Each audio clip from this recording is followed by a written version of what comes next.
For 3 decades, Johnny Carson reigned as the undisputed king of late-night television, welcoming Hollywood's biggest stars into America's living rooms with his trademark charm and impeccable timing.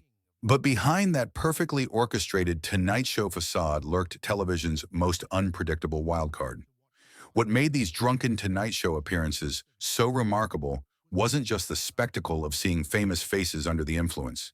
It was watching how the unflappable Johnny Carson navigated these unpredictable situations.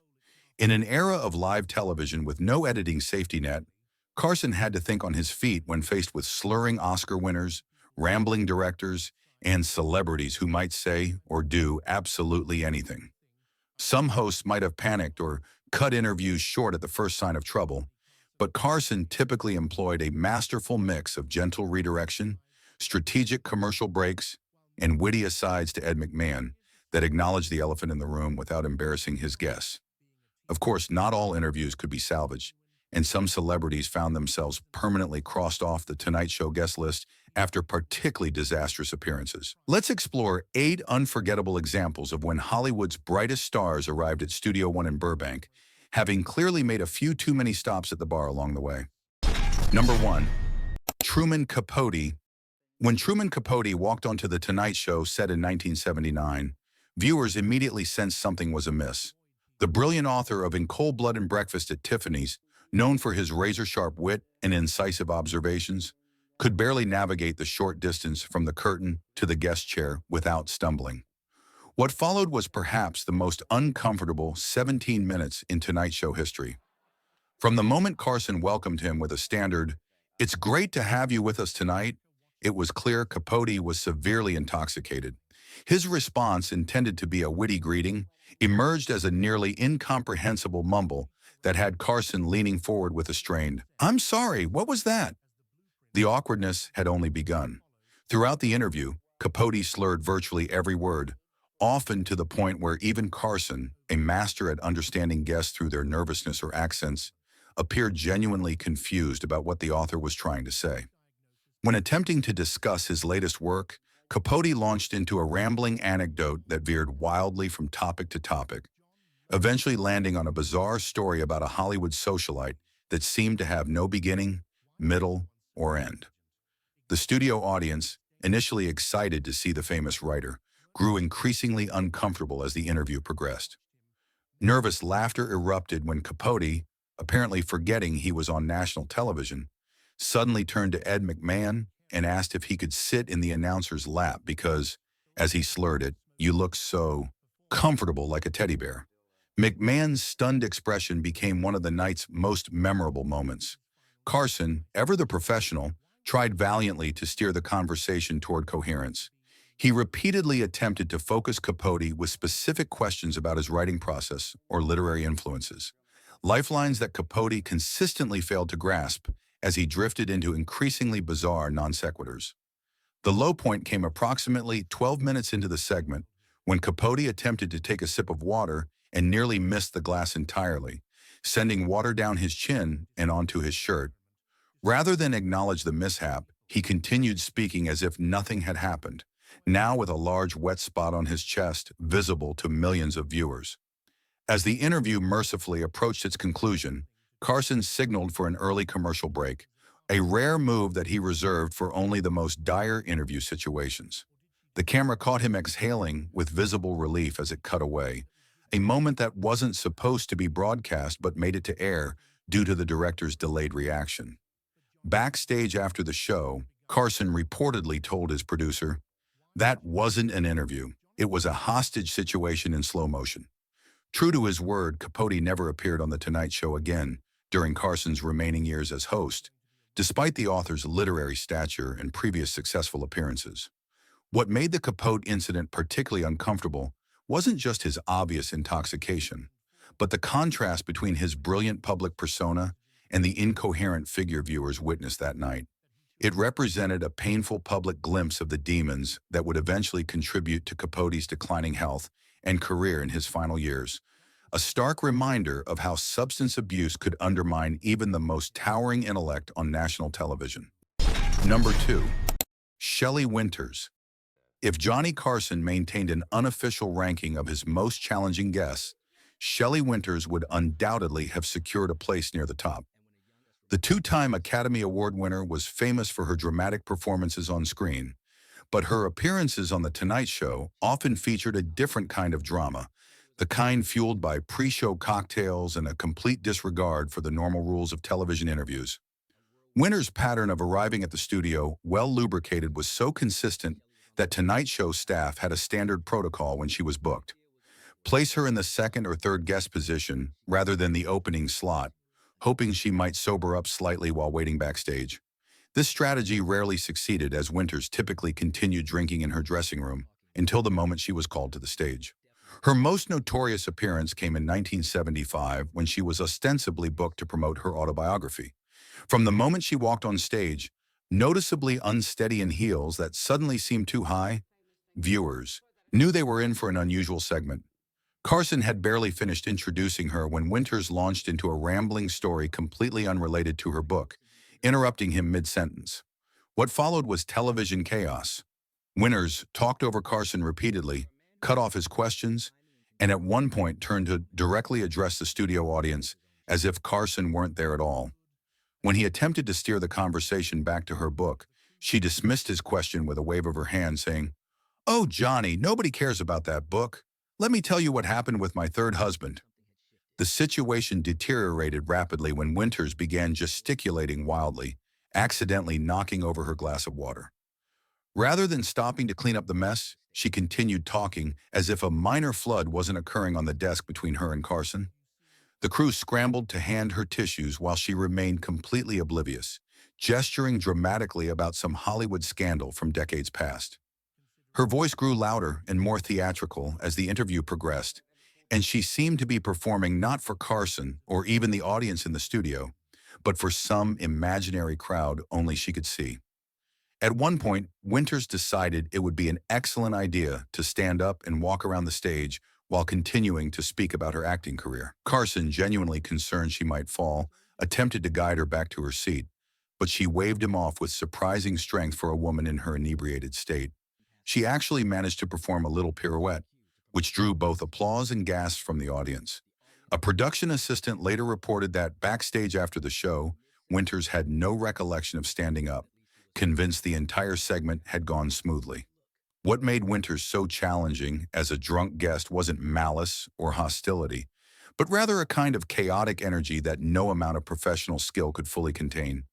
She was like a human hurricane, leaving a trail of disrupted interviews and bewildered talk show hosts in her wake. Carson remained polite throughout, occasionally making humorous asides to Ed McMahon about the situation, but it was clear he was counting down the minutes until the segment ended. When her allotted time finally elapsed and she exited the stage, Carson literally mopped his brow with a tissue, a reaction that drew a huge laugh from the audience who had watched the entire unpredictable performance. Number 3. Oliver Reed, the uncontrollable force. Oliver Reed's reputation preceded him. The British actor and Hellraiser had become synonymous with alcohol-fueled chaos across multiple continents. His appearances on talk shows around the world had become legendary for the wrong reasons. On the BBC's Parkinson, he had performed impromptu gymnastics before calling the host a duller version of the real thing. On the Russell Hardy show, he had emptied a glass of whiskey into a potted plant, after declaring it too weak and demanding stronger refreshment. Most alarmingly, on an Australian program, he had reportedly threatened to remove his trousers if the host continued asking questions about his drinking habits, a threat he began to make good on before the broadcast hastily cut to a commercial. These incidents created serious concerns for The Tonight Show's producers, who brought their reservations directly to Carson. According to former NBC executive Dick Ebersol, Carson reviewed tapes of Reed's previous appearances and made an unprecedented decision to cancel the booking altogether, rather than risk an uncontrollable situation on live television. This decision was especially remarkable given Carson's usual approach to potentially difficult guests. Rather than avoiding controversial figures, Carson typically welcomed them, confident in his ability to manage even the most challenging interviews. His willingness to draw a line with Reed spoke volumes about just how unpredictable the British actor was considered to be. The cancellation created its own minor controversy, with Reed publicly declaring that American television was too bloody timid and suggesting that Carson was afraid of a real man on his precious show. These comments might have burned the bridge permanently, but Carson, ever the professional, reportedly kept the door slightly open, telling his booking team that Reed would be reconsidered after he demonstrates he can appear on television without becoming the headline. That opportunity never materialized during Carson's tenure. Reed's reputation for alcohol-fueled antics only grew throughout the 70s and 80s, creating a self-fulfilling prophecy where his behavior became so expected that he seemed to feel obligated to live up to it. By the time he achieved a career renaissance with his role in Gladiator in 2000, Carson had long since retired from The Tonight Show. What makes Reed's non-appearance particularly significant is how it reveals the invisible boundaries of what even the most tolerant talk show would accept. In an era when intoxicated celebrities were relatively common on late-night television, Reed represented the outer limits, a guest whose unpredictability exceeded even Carson's considerable abilities to manage on-air chaos. As one former Tonight Show writer succinctly put it, he drank like it was his job and talked like it wasn't. This observation captured the essence of why Reed remained the guest too wild even for Carson, a man whose primary talent sometimes seemed at war with his even more impressive capacity for self-sabotage. Number 4. Dean Martin, the charming drunk. Dean Martin occupied a unique and peculiar position in the landscape of Johnny Carson's Tonight Show. Unlike some celebrities who arrived unexpectedly intoxicated, Martin had essentially turned drunkenness into a comedy bit. His appearances often featured him stumbling onto the stage, slurring his words deliberately, and playing the role of the affable drunk who somehow remained endearing despite his obvious inebriation. The distinction between when Martin was performing drunk and when he was actually drunk often became hopelessly blurred. His most memorable Carson appearance came in 1972, when Martin arrived for what was supposed to be a typical late-night interview.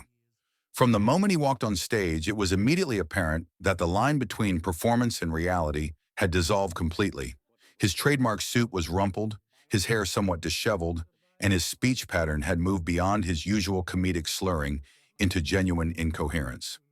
What made Martin's case particularly interesting was that the audience couldn't quite tell if they were witnessing a brilliant comedic performance or a legitimately drunk celebrity. This ambiguity had become part of Martin's brand. Martin proceeded to ignore Carson's carefully prepared interview questions entirely, instead choosing to regale the audience with increasingly inappropriate stories about his romantic conquests. His delivery, though slurred, remained charming enough that the audience laughed rather than groaned. He called Carson by the wrong name multiple times, apparently mixing him up with other talk show hosts he'd appeared on. Each time Carson gently corrected him, Martin would respond with a wink to the camera, as if the entire mix-up was part of the comedy routine. The segment took a turn when Martin decided it would be hilarious to lean back in his chair and put his feet up on Carson's desk.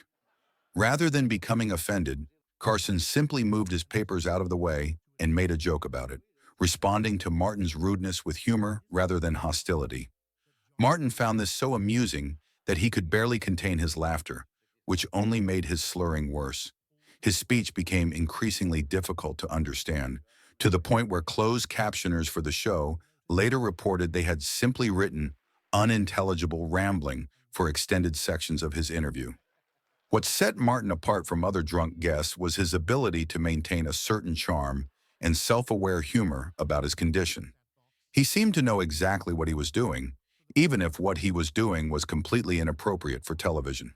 The audience remained on his side throughout, finding him entertaining rather than pathetic.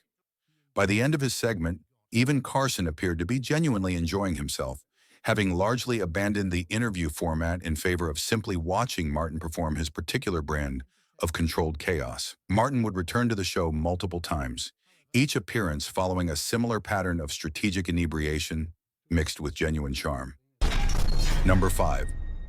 George Segal, the rambling storyteller. George Segal, the talented actor known for his comedic timing and dramatic range, arrived at The Tonight Show in 1980 to promote his latest film. From the moment he sat down, it became clear that this would be one of those interviews that would test Carson's improvisational abilities. Segal appeared unusually relaxed, perhaps a bit too relaxed. His speech pattern had that particular quality of someone who had definitely enjoyed a few drinks before the show, but was trying very hard to appear completely sober. Unlike guests who became hostile or incomprehensible when drunk, Segal became philosophical and meandering.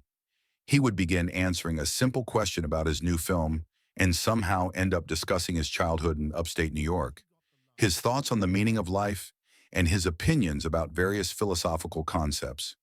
Carson, known for his ability to redirect conversations, found himself somewhat helpless against the tide of Segal's drunken pontification.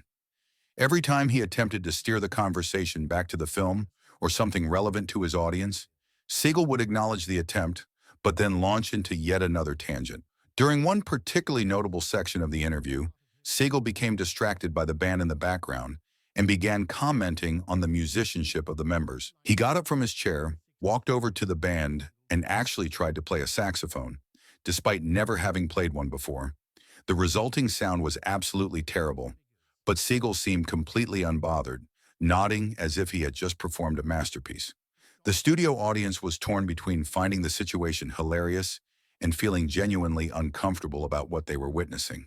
When Segal finally returned to his seat, he apologized to Carson with genuine contrition, seeming to suddenly become aware of his own inebriation. This moment of clarity lasted only a few moments before he was off on another tangent, this time discussing his experience filming certain scenes and how difficult it had been to maintain emotional consistency in the face of unexpected challenges on set.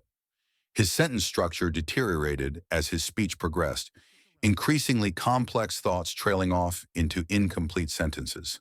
Carson handled the situation with remarkable patience, occasionally making humorous observations to Ed McMahon, but generally allowing Segal to continue his rambling monologues. Number 6. Jill St. John, the flirtatious disaster. Jill St. John arrived at The Tonight Show in 1981 with a certain amount of anticipation. The beautiful actress was known for her glamorous appearances and her charming personality, but on this particular evening, that charm had been significantly amplified by what appeared to be an impressive quantity of alcohol.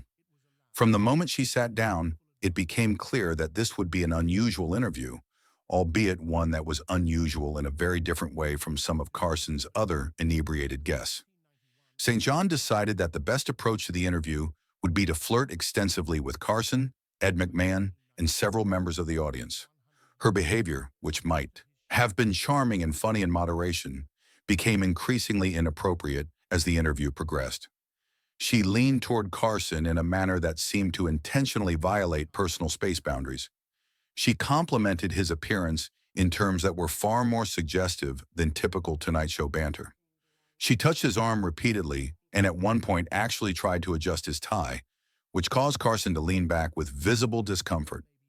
The situation became increasingly awkward as St. John's attempts at flirtation became more direct and less ambiguous. She made comments about Carson's attractiveness that went well beyond the bounds of acceptable late-night television behavior. Carson, ever the professional, attempted to redirect the conversation back to her film, but St. John seemed determined to pursue her particular conversational agenda, regardless of his attempts at redirection. Ed McMahon, sitting in his usual position, appeared caught between amusement and genuine concern about what was happening. St. John's speech became progressively slurred as the interview continued, and her movements became less coordinated. At one point, she nearly fell out of her chair while attempting to reach across the desk to touch Carson's hand. The production team seemed genuinely concerned about her physical safety. When the interview finally ended and she stood to leave, she actually stumbled and had to be steadied by a production assistant. Carson later joked about the interview with McMahon, noting that he felt like he had been attacked by a very glamorous person with impaired motor control. Number 7. Anita Ekberg, the frustrated actress. When Swedish actress Anita Ekberg arrived for her Tonight Show appearance in 1977, she was already frustrated with the American entertainment industry and what she perceived as its superficiality. Having had a few drinks before the show, this frustration had been amplified rather than diminished. From the moment she sat down, it was clear that Carson would be facing a guest with a significant chip on her shoulder, combined with considerable alcohol impairment. Ekberg began the interview by making sweeping critiques of Hollywood and the film industry in general. She complained about the scripts she had been offered, the way she had been treated by studio executives, and what she saw as the inherent sexism in the entertainment business. While these were legitimate grievances, her presentation of them was hampered by her obvious intoxication. Her accent, already pronounced, became even more difficult to understand as her speech grew slurred. She would make important points about systemic problems in the industry, but they would be followed by inappropriate gesticulations and embarrassing personal anecdotes. At one particularly uncomfortable moment, Ekberg began to criticize Carson himself, suggesting that he represented everything that was wrong with American talk show culture. She accused him of being more interested in entertainment than in having genuine conversations with his guests. Carson, who was generally praised for his ability to handle criticism with grace and humor, found himself at a bit of a loss. Responding too harshly to an obviously inebriated woman would make him look bad, but allowing her to attack him unchallenged would undermine his authority on his own show. He chose to respond with humor, making a joke about her criticisms that seemed to momentarily deflate her anger. She laughed at his comment, which temporarily eased the tension. However, the moment of levity passed quickly, and she launched back into her criticisms with renewed fervor. By the end of the interview, it was clear that both Carson and Ekberg were ready for the segment to end. As she left the stage, she made a dramatic gesture that nearly caused her to fall, which prompted a member of the production crew to rush to her side and assist her off camera. Number 8. Peter O'Toole, the eloquent inebriate. Peter O'Toole occupied a unique position in Hollywood, a classically trained actor of extraordinary talent who was equally famous for his epic drinking exploits. The star of Lawrence of Arabia and seven-time Oscar nominee brought to The Tonight Show a fascinating combination of Shakespearean eloquence and unpredictable behavior that made his appearances both intellectually stimulating and somewhat nerve-wracking for Carson's production team. Unlike some celebrities who attempted to hide their intoxication, O'Toole approached his drinking with the same dedication he brought to his craft, with full commitment and without apology. His Tonight Show appearances typically occurred after he had enjoyed what he called a proper lunch, his euphemism for an afternoon of sustained Scotch consumption. His most memorable Carson appearance came in 1976 when he arrived to promote a controversial new film. Backstage staff noted that O'Toole was well lubricated before the broadcast, having apparently spent much of the afternoon in the hotel bar across from the NBC studios. Nevertheless, he was coherent and charming during the pre-interview, leading producers to believe the segment would proceed normally. When O'Toole walked on stage, he initially appeared composed, his natural grace and theatrical training allowing him to navigate the short distance to the guest chair with reasonable stability. The first hint that the evening might take an unusual turn came when, rather than waiting for Carson's initial question, O'Toole immediately launched into a critique of the studio lighting, suggesting it was designed by someone with a profound hatred of human skin tones. Carson, amused rather than offended by this observation, smoothly transitioned to a question about O'Toole's latest project. Rather than providing the expected promotional response, O'Toole embarked on a remarkably articulate but entirely tangential discourse on the decline of classical training in modern actors. This 7-minute improvised lecture, delivered with perfect diction despite his obvious intoxication, left Carson alternately impressed by O'Toole's audition and frustrated by his complete disregard for the interview's intended direction. Throughout the segment, O'Toole exhibited a fascinating pattern. He would drift into seemingly disconnected anecdotes, appear to lose his train of thought entirely, then suddenly snap back with razor-sharp observations delivered in perfect theatrical English. The effect was like watching someone repeatedly fall asleep at the wheel, only to awaken with the reflexes of a Formula One driver, narrowly avoiding disaster each time. The interview's most surreal moment arrived when Carson mentioned O'Toole's well-known passion for fencing. Without warning, O'Toole leapt to his feet, grabbed Carson's pen from the desk, and assumed a perfect on-guard position. "Stand up, Johnny," he commanded. "I shall teach you the basics of the noble art." Carson, caught completely off guard but always game for unexpected moments, cautiously stood and allowed O'Toole to demonstrate proper fencing stance and technique, using the pen as an improvised foil. This impromptu fencing lesson continued for nearly 3 minutes, an eternity in television time, with O'Toole becoming increasingly invested in his role as instructor. The audience roared with delight as Carson awkwardly attempted to follow O'Toole's commands, to lunge with conviction and parry as though his virtue depended upon it.